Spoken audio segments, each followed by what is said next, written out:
Je vais vous montrer la stratégie exacte qui a permis à mon client de générer 75 000 € de chiffre d'affaires lors de ses 6 premiers mois d'activité et n'hésitez surtout pas à copier cette stratégie. Vous ne me connaissez probablement pas, je m'appelle Florian et j'aide les entrepreneurs à développer leur activité grâce à Google Ads et notamment grâce à des campagnes localisées. Alors pour vous donner un petit peu de contexte, mon client il a lancé son entreprise de location de matériel pour des événements en fin 2023. Son coût de prestation moyen, il est environ de 2 000 €. Son activité, elle est localisée, car il doit se déplacer pour chaque prestation qu'il vend. Et vu qu'il est en début d'activité, il a un petit budget pour faire la pub. Maintenant, si on bascule sur les résultats, là on peut voir ce qui s'est passé sur la campagne les 30 derniers jours. Si on reprend depuis le début du compte, on voit à peu près qu'on a dépensé 2 800 €, qu'on a fait 260 conversions, ce qui représente du coup 260 demandes de devis, et on a eu un coût par conversion d'à peu près 11 €. Donc c'est-à-dire que pour chaque demande de devis, ça nous a coûté 11 €. Il faut savoir qu'avec ces 250 ces 260, devis, le client derrière a signé 75 000 € de contrat. Ce qui représente à peu près un retour sur investissement de 28. C'est-à-dire que pour chaque euro qui a été dépensé et ben, le client a pu mettre 28, € dans sa poche. Donc ce que je vais vous montrer dans cette vidéo, je vais vous montrer toutes les étapes de construction de la campagne, ainsi que les réflexions aux différentes étapes pour vous expliquer pourquoi la campagne a fonctionné correctement. Quand je dis toutes les étapes, je parle depuis la recherche de mots-clés jusqu'à l'optimisation des campagnes en analysant les résultats. La première étape, c'est de déterminer les mots-clés à utiliser. Bon, dans ce cas-là, c'est relativement simple car mon client, il n'a qu'une seule activité, donc il suffit de trouver les bons mots-clés liés à cette activité. Petite parenthèse, pour vous, dans le cas où vous avez plusieurs activités et en plus de ça un petit budget, concentrez-vous uniquement sur une seule activité pour commencer. Choisissez l'activité qui vous semble la plus profitable pour commencer dans un premier temps. Alors, comment j'ai choisi les bons mots-clés pour mon client? Tout simplement, j'ai déterminé quels étaient les mots-clés ayant une forte intention d'achat.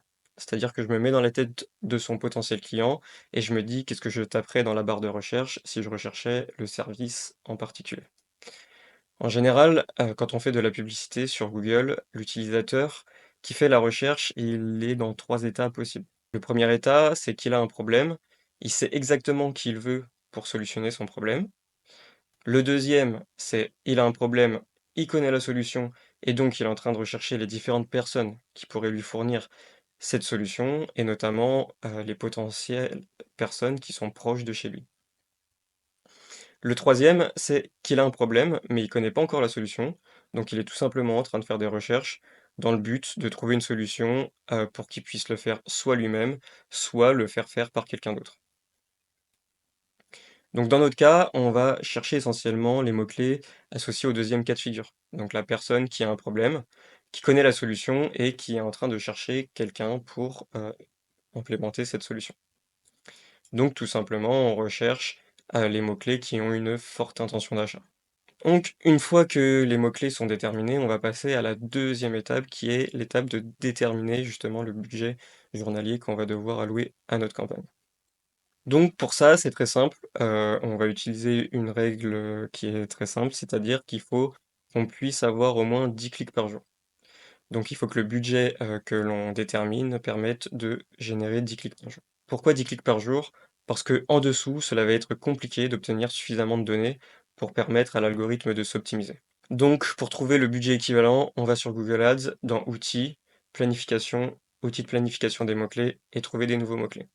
Donc ensuite, on entre ces mots-clés, puis on estime un prix de clic moyen grâce aux colonnes sur la droite. Donc dans les colonnes de droite, on va avoir 2 valeurs. On va avoir une première valeur qui nous dit le budget moyen pour, être sur la première page et la deuxième valeur pour être en première position sur la première page. Donc nous, on va, faire une moyenne un petit peu des 2. On va se positionner un petit peu au milieu et on va multiplier tout simplement par 10, cette valeur pour trouver notre budget initial. Donc là, dans l'exemple que j'ai mis, à l'écran, eh bien, on est à peu près à 1 € entre les 2 et donc on va multiplier par 10 et ça va nous donner un budget initial de 10 €. Voilà comment on détermine le budget initial tout simplement pour lancer sa campagne, en utilisant cette, règle de 10 fois, 10 clics par jour. Donc une fois qu'on a déterminé le budget, maintenant il va falloir trouver une bonne structure pour notre compte. En 2024, on structure son compte par thème. Donc en gros, par les services ou les types de produits que l'on vend. Je précise bien en 2024, car pas mal de choses ont changé sur Google ces derniers mois, notamment avec l'arrivée et la poussée de l'intelligence artificielle.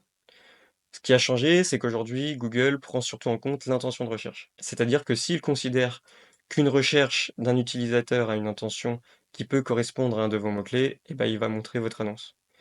Et cela même si la recherche de l'utilisateur ne reprend pas exactement le mot-clé que vous aviez fourni, ou même l'expression également que vous avez initialement mis. Donc la solution pour continuer d'être performant sur Google Ads, eh bien, c'est de structurer son compte par thème pour que l'algorithme puisse fonctionner correctement. On va prendre l'exemple qui est projeté à l'écran, c'est celui d'une entreprise qui propose des locations de tentes pour des réceptions professionnelles et également du mobilier pour des événements. Donc là, on a bien deux thèmes différents, donc on va séparer les deux thèmes dans deux groupes d'annonces différents. Puis ensuite, on va mettre forcément les mots-clés qui correspondent à chaque thème dans le groupe d'annonces correspondant. Donc pour avoir de bons résultats, il est important aussi de faire attention à garder une cohérence pour l'utilisateur du début à la fin. Je m'explique. Si l'utilisateur il fait une recherche pour trouver un plombier autour de chez lui par exemple. Ensuite, il tombe sur votre annonce qui parle bien de plombier dans sa région. Jusqu'ici tout va bien. Sauf qu'ensuite, il clique sur votre annonce et il tombe sur votre page d'accueil qui est une page d'accueil qui montre toutes sortes de travaux parce que vous faites plusieurs types de travaux ainsi que de la plomberie, il y a des chances que cet utilisateur, il soit perturbé. Peut-être que vous allez arriver quand même à convertir, puisque vous avez proposé le service de plomberie, donc avec un petit peu de recherche, il va finir par trouver ce qu'il recherche et du coup vous contacter.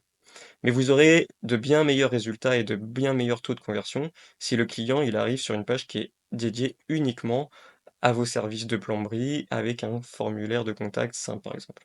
Quand je dis garder cette cohérence, eh bien, je parle de ça. C'est-à-dire que il est important de garder une cohérence du début à la fin pour l'utilisateur. Donc, c'est-à-dire que depuis le moment où il fait sa recherche jusqu'à ce qu'il atterrisse sur votre landing page, eh bien, il est important qu'il garde la même cohérence du début à la fin. C'est ce qu'on a fait aussi pour notre client, pour que la cohérence de l'utilisateur, elle soit bonne jusqu'à la fin. Une fois qu'on a déterminé la bonne structuration du compte de Google, ensuite, tout simplement, on va lancer les campagnes. Et une fois que les campagnes sont lancées, on arrive sur une phase d'optimisation et de suivi. Il faut savoir que quand vous lancez une nouvelle campagne sur Google, au début, vous allez devoir être très actif. Au début, tous les jours, puis après tous les 3 jours, je regarde les termes de recherche et j'exclus tout ce qui me semble pas cohérent. L'objectif, il est double, c'est de ne pas gaspiller du budget inutilement et aider Google en lui disant: «Écoute, ça, c'est pas intéressant, donc concentre-toi sur autre chose et garde pas ces données pour t'optimiser». En le faisant régulièrement au début, ça va permettre à l'algorithme de s'optimiser plus rapidement, sans qu'il ait à attendre d'avoir des conversions pour comprendre justement ce qui fonctionne et ce qui ne fonctionne pas. Il faut savoir que Google, met en général un petit peu de temps à s'optimiser et à obtenir des résultats. En général, au minimum, il faut 3 semaines avant d'obtenir des résultats intéressants. Parfois, il faut même plus de temps. Beaucoup de personnes lancent des campagnes, voient qu'au bout de 5, 7 jours, le budget, il a été dépensé, mais qu'il n'y a pas de conversion et du coup, ils abandonnent. C'est très dommage parce que en règle générale, ces personnes-là, s'ils avaient été un petit peu plus patients, ils auraient pu avoir des campagnes qui étaient intéressantes. C'est juste qu'ils n'ont pas laissé suffisamment de temps à l'algorithme de Google de faire le travail. Dans notre cas, si on regarde les résultats pour notre client, on va constater un petit peu la même chose. C'est-à-dire que si on fait un zoom, là on le voit bien d'ailleurs sur le premier graphique, c'est que au début, on a eu un pic, de coût par conversion qui après est bien descendu et qui s'est stabilisé au fil du temps. Donc si on zoome justement sur cette période-là, on voit que, la première semaine, on a dépensé 42 € et qu'on n'a fait aucune conversion. On voit qu'en deuxième semaine, c'est un peu mieux puisqu'on a eu les premières conversions, mais on a quand même dépensé 34 € pour ces conversions, ce qui était un petit peu cher. La semaine suivante, c'était encore pire puisque on a dépensé 73 € et on a eu qu'une seule conversion. Donc on a plus que doublé notre coût par conversion. Et c'est que, en gros, au bout de la 5e semaine où on a commencé à enregistrer plus de conversions, qu'on a pu descendre un coût de conversion qui est inférieur à 15 € et puis après ça, justement, on n'est jamais redépassé ces 15 € justement de coût par conversion. Donc il nous a fallu en gros 5 semaines pour commencer à avoir des résultats qui étaient relativement satisfaisants. Maintenant, quand on regarde aujourd'hui, sur tout l'historique du compte là, donc depuis le début, on a dépensé 2 800 €. On a payé à peu près, 11 € de coût par conversion pour générer plus de 250 devis. Donc ça fait plus de 1 devis par jour environ et donc ça nous a permis de générer 75 000 € derrière. On voit bien que, on a bien fait de pas, abandonner dès le début puisque, bah, en fait, il a fallu un petit peu de temps pour que, le coût par conversion, diminue et que nos résultats commencent à se stabiliser et commencent à être intéressants. Ça, c'est aussi grâce à l'optimisation heu, qui a été apportée et notamment avec, justement l'ajout des mots-clés à exclure qui ont fait que l'algorithme a pu commencer à s'optimiser, tranquille. En parlant de cette optimisation-là, il y a des choses qui sont pas marquées ici à l'écran, mais en plus d'ajouter les mots-clés à exclure, j'ai également réalisé d'autres actions pour optimiser les campagnes.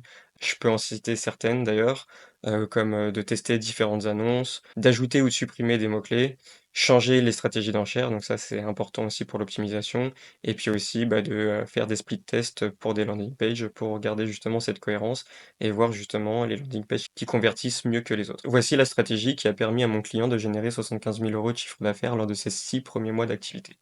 La stratégie n'est pas très compliquée, c'est juste qu'elle se repose sur certains principes fondamentaux qui sont importants de respecter. Et donc, justement, là, l'objectif va être, dans cette conclusion, de repasser un petit peu justement les éléments clés qui ont permis justement d'obtenir ces résultats. Donc, les clés de la réussite de cette campagne, bah, si on doit résumer, c'est que, bah, on a déterminé des mots-clés à forte intention d'achat pour le type de service que propose mon client. Donc ça, c'était primordial, pour justement obtenir des résultats. Ensuite, bah, de donner, suffisamment de budget pour que Google puisse, s'optimiser et que les résultats puissent, arriver au fil des semaines. Donc, c'est la règle simple de 10 clics minimum par jour dont, je vous ai parlé. Puis ensuite, de mettre une structure de compte, bah, qui est compatible avec les derniers changements d'algorithme de Google. La structure de compte qui est important d'avoir aujourd'hui, c'est une structure de compte par thème, qui permet justement de pouvoir, bah, tirer le meilleur profit, de l'algorithme de Google. On a fait attention à ce que la cohérence reste présente lors de l'entièreté de l'expérience utilisateur. Donc à partir du moment où il formule, la recherche dans sa tête, qu'il la rentre sur Google, jusqu'au moment où il va donner ses coordonnées sur la landing page.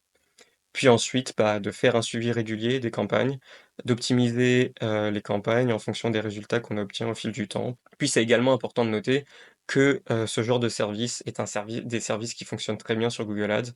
Vu que c'est un service, où les prospects ont une forte intention d'achat lorsqu'ils font leurs recherches sur Google, bah, c'est aussi un point très positif, qui a permis d'avoir de très bons résultats. Si jamais vous souhaiteriez savoir plus précisément si ce genre de stratégie peut s'appliquer à votre business, n'hésitez pas à prendre un rendez-vous gratuit avec moi, vous trouverez le lien dans la description de la vidéo.